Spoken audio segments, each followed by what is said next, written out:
आदरणीय दर्शकहरू नमस्कार। गुराँस खबरको गुराँस विशेष कार्यक्रममा यहाँलाई हार्दिक स्वागत छ। आजको कार्यक्रममा हामी नेपाली कांग्रेसको 14औं महाधिवेशनमा केन्द्रित रहेर कुराकानी गर्दैछौँ।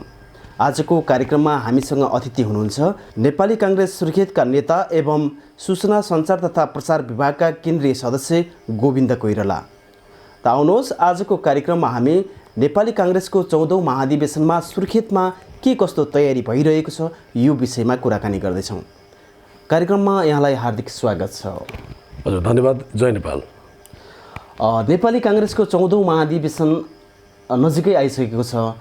सुर्खेत जिल्लामा यसको तयारी चाहिँ के कसरी भइरहेको छ यसबाटै सुरुवात गरौँ। धन्यवाद। अत्यन्त समसामयिक प्रश्न गर्नुभएको छ। नेपालको राजनीतिमा सबैभन्दा पुरानो पार्टी र चाहिँ आधुनिक राजनीतिको सूत्रपात गर्ने पार्टी नेपाली कांग्रेसको 14औं महाधिवेशनको अध्यायको पूर्व सन्ध्यामा नेपाली कांग्रेस उभिएको छ। देशव्यापी रूपमा 14औं महाधिवेशनको सरगर्मी बढिराखेको छ।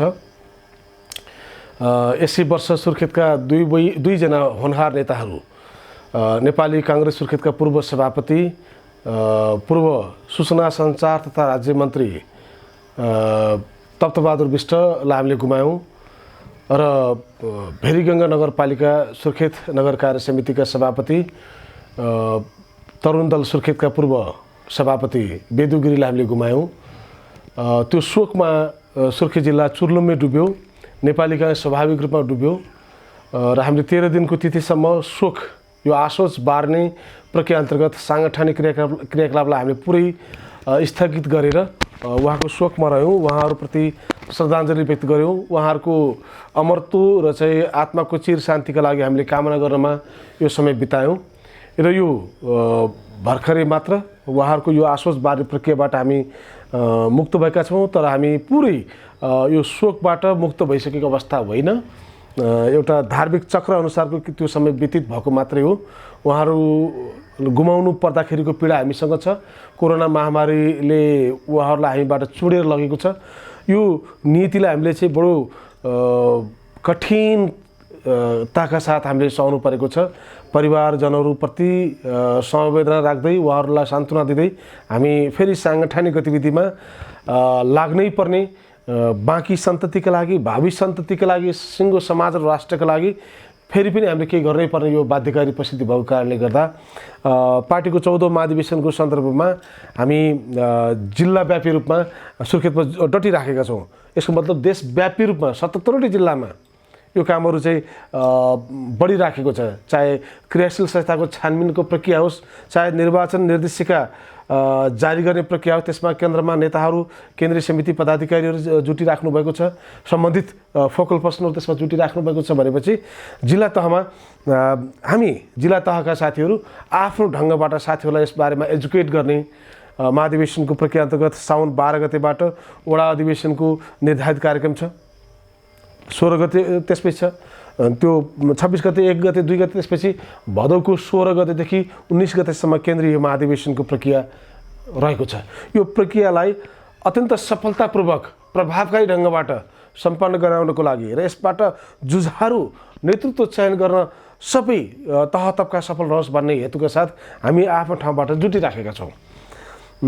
यसैले सुर्खेतमा पनि कोरोना महामारीका बीचबाटै हामी बडो सावधानीका साथ सामाजिक दूरीलाई मध्यनजर राख्दै जुन स्वास्थ्य सुरक्षाका चाहिँ प्रावधानहरू छन् त्यसलाई चाहिँ पालना गर्दै हामी यो महाधिवेशनको स्थानीय तहको प्रक्रिया आरम्भ गर्ने लगभग तयारीमा जुटिसकेको अवस्था छ।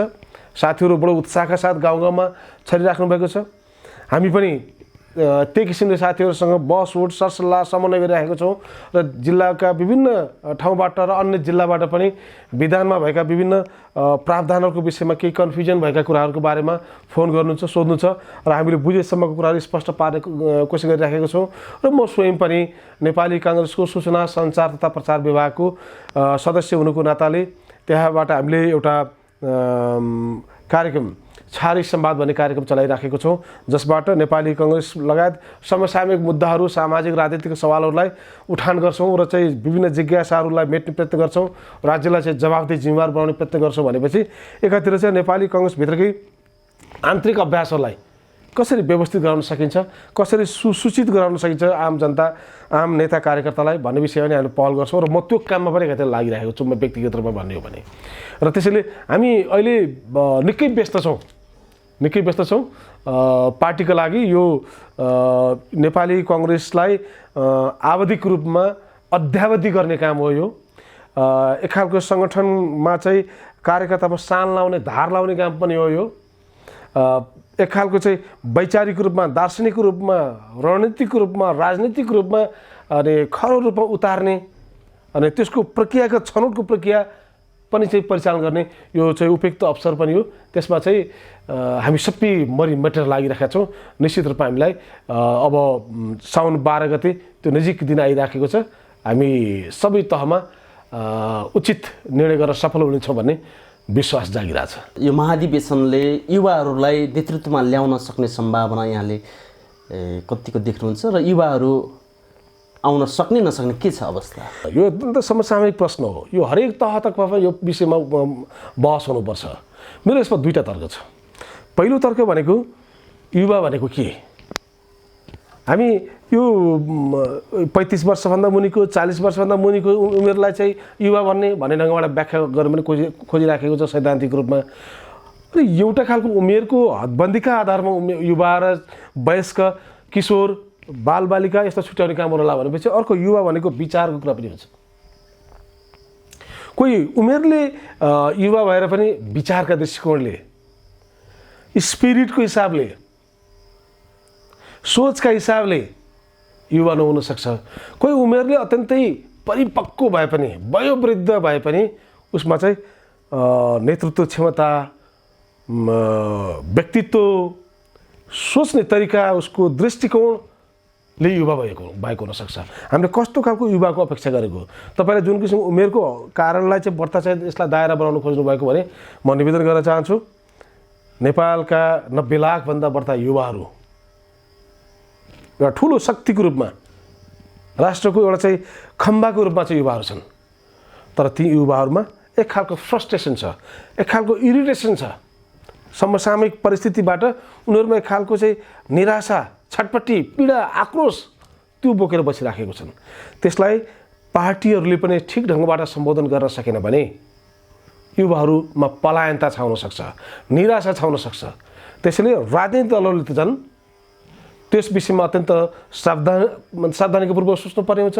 त्यसमा पनि नेपाली कांग्रेस जस्तो जीवन्त र गतिशील पार्टीले त युवाहरूको ढुकढुकी, युवाहरूको आवाज, युवाहरूको चाहना, युवाहरूको आवश्यकतालाई बडो गहिरेर सुन्न जरुरी छ, बुझ्न जरुरी छ। सुर्खेतकै कन्टेक्स्टमा हेऱ्यो भनेपछि करिब 1.25 लाख युवाहरू सुर्खेतमा छन्। 40 लाख युवाहरू गल्फमा बसिराखेको बेलामा त्यसको हिस्सा सुर्खेतको युवाहरू पनि बाहिर छन् नि।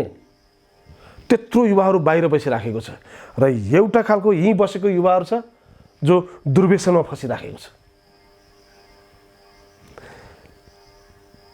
रोजगारी नपाएर बेरोजगार भएर भड्किएर चाहिँ यही वृद्धनगर अथवा चाहिँ गाउँ सहरमा चाहिँ छटपट्टि बसिरहेको युवाहरूको पिँढी पनि छ। अनि राजनीति गर्छु भनेर, यो देश बनाउँछु, यो समाज बनाउँछु भनेर लागिरहेका युवाहरूको पनि एक खालको जमात पार्टीको एउटै यही लहरमा मिसेर हिँडिराखेको छ। अनि यो युवाहरूको चाहना, आवश्यकता र यो पुरै प्रक्रियालाई चाहिँ पार्टीले चाहिँ सही ढङ्गबाट सम्बोधन गर्न नसक्ने भनेपछि नेपाली कांग्रेस मात्रै होइन, हरेक राजनीतिक दल आउने दिनमा असान्दर्भिक हुन सक्छ। त्यसरी राजनीतिक दलहरूले युवाहरूको भावना र युवा पङ्क्तिलाई सही ढङ्गबाट सम्बोधन गर्न जरुरी छ। त्यसमा पनि नेपाली कांग्रेस जस्तो लोकतान्त्रिक पार्टीले अझ बढ्ता सम्बोधन गर्न जरुरी छ। मैले केही साथीहरूसँग चाहिँ भलाकुसारीमा निवेदन गर्ने गर्छु, अब 50 वर्षभन्दा मुनिका मानिसहरूलाई नेपाली कांग्रेसको हरेक तबकामा कम्तीमा 40% स्थान दिनुपर्छ। यदि यसको माइलेज अलि लामो समयसम्म दिने हो भने त्यसपछि 60 वर्षभन्दा मुनिका मानिसहरूलाई बाँकी 40% दिनुपर्छ। कति रह्यो? 80 भयो। अब बाँकी रहेको 20% मात्रै 60 वर्षभन्दा माथिको पिँढी लिनुपर्छ। यसोभन्दा सिनियर ज्येष्ठ नागरिकप्रति सम्मान व्यक्त गर्दै म के निवेदन गर्न चाहन्छु भने राज्यले पनि 60 वर्ष उमेर पुगिसकेपछि अनिवार्य अवकाश गर्छ। एउटा खालको शारीरिक मानसिक रूपमा थकित भइसकेको पात्रलाई फेरि राजनीतिको एउटा यो जङ्घारमा फेरि चाहिँ जबरजस्ती यसमा चाहिँ लगाउनु भनेको फेरि पनि आलस्य थकित एउटा परिस्थितिबाट फेरि समाजलाई गुजार्नु हो। पार्टी त्यसैले गुज्रिने हुन्छ। सोच्ने मनोविज्ञान पनि त्यस्तै भइदिन सक्छ। केही वर्षमा हामी पनि असान्दर्भिक हुन्छौँ। यो प्राकृतिक कुरा हो। प्रकृतिले दिएको कुरालाई हामीले स्वीकार्न तयार हुनुपर्छ। त्यसैले सिनियरको सम्मान हुनुपर्छ। युवाहरूको भावनाको सम्बोधन हुनुको उचित स्थान हुनुपर्छ। बालबालिकाप्रति माया प्रेम स्नेह हुनुपर्छ। त्यसैले जोस र होसको उचित संयोजनबाट मात्रै पार्टी जीवन्त र गतिशील बन्न सक्छ। पार्टी जीवन्त र गतिशील बनाउनको लागि अघि मैले निवेदन गरे जस्तै यसमा आङ्किक रूपमा 2-4 अङ्क तलमाथि पर्ला, त्यो बेग्लै कुरा हो। तर एउटा खालको अनि यो डिटर्मिनेसन लाइन तयार पारेर यसरी जाने हो भनेपछि पार्टी समसामयिक हुनसक्छ। गतिशीलता भनेको त्यो समयको आवाजलाई नबुझिकन आफ्नै परम्परामा हामी चलिरहेका छौँ भने त्यो गतिशील मानिँदैन। गतिशीलताको अर्थ समयको गतिलाई, त्यो पश्चापलाई पछ्याउन सक्ने, त्यो आवाजलाई सुन्न सक्ने, ग्रहण गर्न सक्ने, त्यो हो गतिशीलता भनेको। जीवन्तता भनेको त्यही अनुरूप आफूलाई जिउँदो जाग्दो रूपमा उतार्न सक्ने, त्यो जीवन्तता भनेको। यदि जिउँदो जाग्दो तरिकाले पार्टीले आफू उतार्न सकेन भने मरेसर हुन्छ, मृत्युतुल्य हुन्छ, प्रजा परिषद जस्तै बन्न सक्छ। त्यसैले अहिलेको युवा पिँढीलाई समेटेर जानुपर्छ भन्ने मेरो जोरदार माग पनि छ र देशव्यापी रूपमा केन्द्रीय नेतृत्वदेखि सबै जिल्लाका नेता कार्यकर्ताहरू समक्ष मेरो चाहिँ यही विनम्र आग्रह छ। तपाईँ यो आफ्नो व्यक्तिगत जीवनमा पनि नेपाली काङ्ग्रेसको जिल्ला समितिमा बस्न थाल्नु भएको करिब 22 वर्ष भयो। यो महाधिवेशनमा तपाईँको आफ्नो केही तयारी छ? एउटा राजनीतिक प्राणी हुनुको नाताले यस विषयमा मेरो कुनै चाहना रुचि छैन भनेर बस्नु भनेको चाहिँ अस्वाभाविक हुनसक्छ, अपत्यारिलो हुनसक्छ। एउटा राजनीतिक प्राणी हुनुको नाताले र चाहिँ एउटा सचेत नागरिक र राजनीतिक कर्मी, पार्टीको एउटा सिपाही हुनु नाताले मसँग पनि केही महत्त्वाकाङ्क्षाहरू छन्, सपनाहरू छन्। तर राजनीतिक पदहरू भनेको साधनहरू हुन्। मेरो साध्य भनेको जनताको सेवा हो। मसँग केही सपनाहरू छन्, केही तरिकाहरू छन्, केही विधिहरू छन्, मैले बटुलेका अनुभवहरू छन्। म जस्ता होनहार मानिसहरू चाहिँ मभन्दा धेरै क्षमतावान मान्छेहरू काङ्ग्रेसभित्र थुप्रोजना हुनुहुन्छ। 1 लाखभन्दा बढी मानिसहरू हुनुहुन्छ। त्यही भिडको मान्छे एकजना म पनि हो। तर ममा एउटा दृढ अठोट छ। दृढ अठोट भएको हुनाले मैले समाजलाई कहाँ लैजाने, कहाँ पुर्याउने भन्ने बारेमा मेरो आफ्नै सोच, कार्यक्रम, रणनीतिहरू छन्। त्यो गर्नको लागि मलाई त्यो साधनको रूपमा स्थान चाहिन्छ, स्पेस चाहिन्छ। त्यो भनेको राजनीतिक साङ्गठनिक जिम्मेवारीहरू हो, चाहिन्छ। त्यसैले मसँग पनि त्यो इच्छा चाहनाहरू स्वाभाविक रूपमा छन्। तर मसँग यही पद चाहिन्छ, यही पद भविष्य हुन्छ नत्र हुँदैन, यो होइन मेरो बनाएको आशय। यसका लागि मेरो जीवनलाई नजिकबाट निहालिराख्नु भएको छ। सुर्खेतमा देशभरिकै साथीहरूमा पनि म जति ठाउँमा चाहिँ पुगेको हुन्छु, सुर्खेतमा धेरै महानुभावहरूले मलाई चाहिँ नजिकबाट निहाल्नु भएको छ, चिन्नु भएको छ। म एक खालको चाहिँ राजनीतिक रूपमा, सामाजिक रूपमा आफ्नो जीवनलाई पुरै न्यौछावर गरेको मानिस हुँ। मसँग अनि रोजगारीका तमाम अवसरहरू थिएलान्, सबलाई लात मार्दै म यहाँसम्म आएको। शैक्षिक योग्यता होस् कि अरू विभिन्न अनुभवहरू हुन् कि सब थोक हुँदाहुँदै पनि होइन व्यापार व्यवसाय अथवा अरू थोक धेरै कुरा गर्न सकिन्थ्यो होला। कुनै कुरा नगरेर फकत पार्टी पार्टी पार्टी, राजनीति राजनीति राजनीति, नेपाली काङ्ग्रेस यही भनेर लागिराखेको छ। तमाम अवसरलाई कुल्चदै आफ्नो परिवारको इच्छा चाहनाहरूलाई पनि चाहिँ व्यवस्था गर्दै, परिवार सिङ्गो चाहिँ समाज बन्यो भने, राष्ट्र बन्यो भने त परिवार त त्यही भित्र परिहाल्छ नि। यस्तै खालका सपनाहरू साँच्दै चाहिँ यहाँसम्म आइएको हो। त्यसैले मेरा कामहरू राजनीतिक र मैले के गरेँ, सामाजिक रूपमा के गरे, घाम जस्तै छर्लङ्ग छन्। जस्तो उदाहरणको लागि म तपाईँलाई चाहिँ निवेदन गर्न चाहन्छु, सुर्खेतमा पुनरावेदन अदालत ल्याउँदा गरिएका सङ्घर्ष किन नहुन्? मध्यपश्चिमाञ्चल विश्वविद्यालय स्थापना गर्नको लागि गरेका अभियानहरू किन नहुन्? त्यो युवा सङ्घर्ष समितिको संयोजकै म आफै थिएँ त्यो विश्वविद्यालय स्थापनाको प्रक्रियाको बेलामा।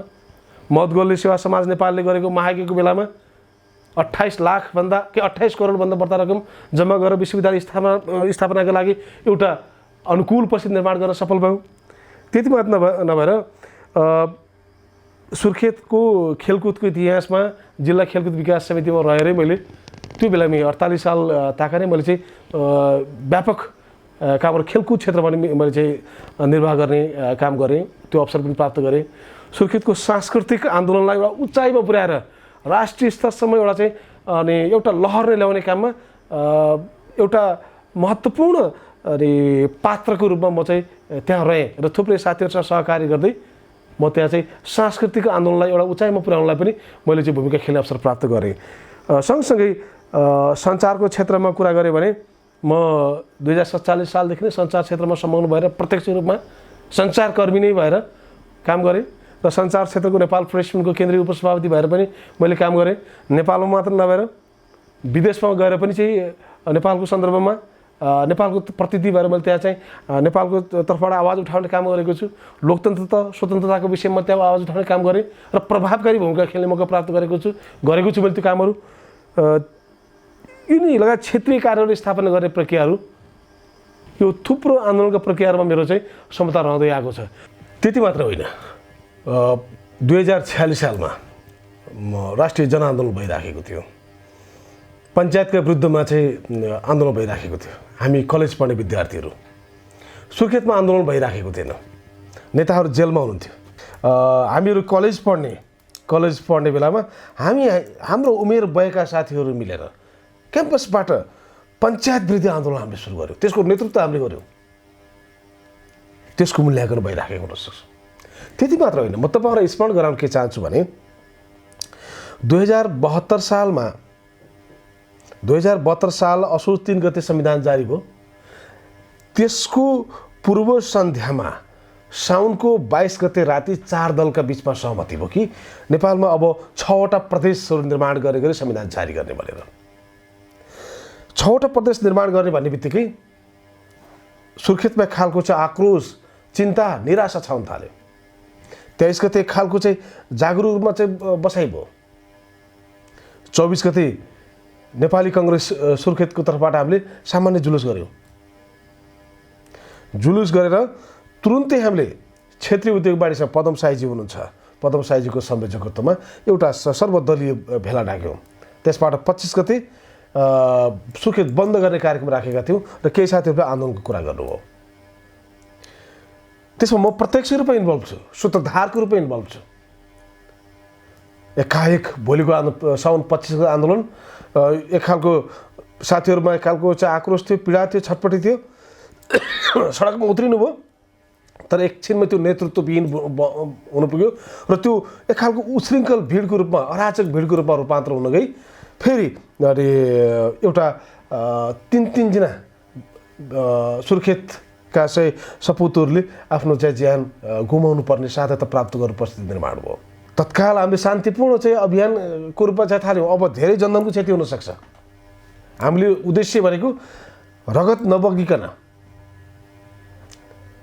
शान्ति पूर्ण ढङ्गबाट हाम्रो उद्देश्य प्राप्त गर्ने भन्ने थियो। तत्कालीन प्रधानमन्त्री तथा नेपाली कांग्रेसका तत्कालीन सभापति सुशील कोइरालासँग प्रत्येक दिन साँझमा कम्युनिकेसनमा हुन्थ्यो। सुर्खेतमा भएको आन्दोलनको बारेमा, यहाँको आवाज, यहाँको जनताको चाहना माग के हो भन्ने बारेमा प्रत्येक दिन मैले उहाँलाई अपडेट गर्थेँ। र सुर्खेतमा यो आन्दोलनको मागलाई चाहिँ सम्बोधन गरिएन भनेपछि थप क्षति हुनसक्छ। जति सक्यो छिटोभन्दा छिटो त्यसलाई सम्बोधन गरिदिनुपर्छ। सुशील दा त्यति बेला सुर्खेतको आन्दोलनप्रति बडो चिन्तित हुनुहुन्थ्यो, गम्भीर हुनुहुन्थ्यो। तमाम शक्तिहरू चाहिँ असहमत हुँदाहुँदै पनि उहाँको नेतृत्वमा सुर्खेतको आवाजलाई सम्बोधन गर्ने काम भयो। 13 दिनसम्म सुर्खेतमा आन्दोलन चल्यो। 8 दिनसम्म ती 3 जना शहीदहरूको शव उठेन। ती शहीद परिवारलाई राखेर उहाँहरूलाई त्यो शव उठाउनको लागि सहमत गराउने काम पनि म आफैले गरेको छु। थुप्रैजना साथीहरू त्यहाँ बिचमा हुनुहुन्छ। कुनै हालतमा त्यो परिवारले मानेको छैन, सबै परिवारले। यहाँबाट बेसी टेकाराम गौतम गोपाल रजवारको परिवारका सदस्यहरू कुनै पनि मान्नुभएको छैन। स्थानीय होटलको एउटा हलमा बसेर चाहिँ उहाँलाई कन्भिन्स गरेको थियो। त्यसपछि उहाँहरू मैले केही कुरा आधा घन्टा उभिएर सम्पूर्ण यसका कथा व्यथाहरू, यसका परिणामहरू, यावत कुराहरू भनिसकेपछि उहाँहरू हामी छतमा गएर छलफल गर्छौँ भनेर उहाँहरू सहमत हुनुभयो र अन्ततः आफ्नो सहमतिको सहित कुरा गर्नुभयो। त्यति बेला सिडिओ बलदेव गौतम हुनुहुन्थ्यो, उहाँले पनि सुरक्षाको समन्वयको विषयमा चाहिँ, अनि राजेशलाल कौडा चाहिँ एसपी हुनुहुन्थ्यो। सुरक्षाको विषयमा पनि गोबी सर तपाईँले समन्वय गरिदिनुपर्छ भनेर राजनीतिक दल शहीद परिवार सम्पूर्ण तर्फबाट समन्वय गरेकामा म आफै उत्रिराखेको थिएँ। माइन्युट गरेकामा पनि म आफै उत्रिराखेको हुन्थेँ। फेरि त्यो चाहिँ आन्दोलन विभक्त भइरहेको थियो। ठुलो राजनीतिक दलहरूको जमात एउटा हाम्रो चाहिँ टिमले गरिरहेको थियो र चाहिँ छिटपुट अरू समूहहरू पनि यसमा लागिराख्नु भएको थियो। यसरी नेतृत्वदायी भूमिका होइन, कर्णाली प्रदेशको जन्माउने अभियानको नेतृत्व गरेर आएको नाताले जनताले प्रत्यक्ष देखेको छ, मूल्याङ्कन गरेको छ। यिनी सम्पूर्ण कुराहरू भएको कारणले गर्दा पदहरू मलाई के चाहिने भन्नु मैले आफैले बोलिराख्नु पर्ने कुरा होइन। जनताले बुझेको छ, नेता कार्यकर्ताले चिनेको छ, त्यसैले स्वाभाविक रूपमा आउनेछन्। त्यसको प्रतीक्षामा म बसिराखेको छु। मूल्याङ्कन मैले गर्ने होइन, नेता कार्यकर्ताले गर्ने मूल्याङ्कन हो। त्यसैले यो घाम जस्तो छर्लङ्ग भएको ठाउँमा मैले यही पद भनिराख्नु भनेको अलि उत्ताउलो काम पनि हुनसक्छ। यो त पार्टीको नेता कार्यकर्ताबाट स्वस्फूर्तमा आउने कुरा हो। अब तिमी यो ठाउँमा आउनुपर्छ, तिमीले यो जिम्मेवारी सम्हाल्नुपर्छ भनेर। त्यसैले मैले यसमा हतार गरेर उत्ताउलोपन देखाएर म केही पनि भन्दैन। यति चाहिँ म निवेदन गर्न चाहन्छु, साथीहरूको माया प्रेम र आशीर्वाद प्राप्त भयो भनेपछि कुनै पनि तहदेखि केन्द्रीय तहसम्मको, केन्द्रीय तहको केन्द्रीय सदस्यसम्मको पनि जिम्मेवारी लिनको लागि म तयार छु। मानसिक रूपमा पनि म तयार भएर बसेको छु। साथीहरूले जे भन्नुहुन्छ मैले त्यही गर्नेछु। जस्तो पार्टी कार्यकर्ताहरूले अब जिल्लामा नेतृत्व जसले गर्छ ऊ चाहिँ एकदमै सक्षम हुनु पऱ्यो, स्वच्छ हुनु पऱ्यो, त्यसै गरी दीर्घ भिजन भएको मान्छेको चाहिँ खाँचो छ भनेर चाहिँ धेरै ठाउँमा चर्चा सुनिन्छ।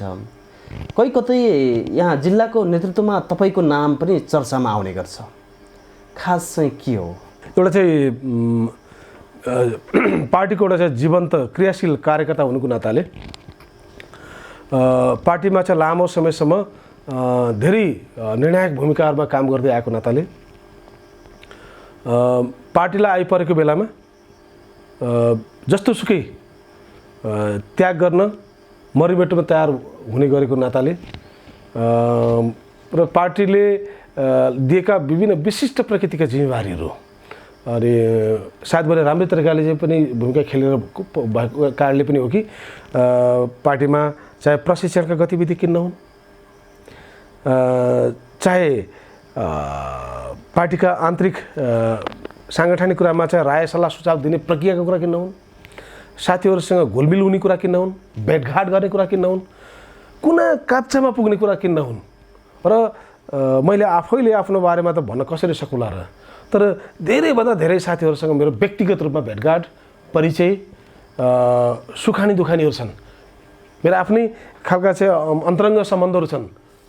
मेरा पीडा व्यथाहरू मैले उहाँहरूलाई सेयर गरेको छु, उहाँहरूको पीडा व्यथाहरू मैले चाहिँ प्राप्त गरेको छु, उहाँहरूको पीडाहरूमा मैले साथ दिने अवसर पनि पटक प्राप्त गरेको छु।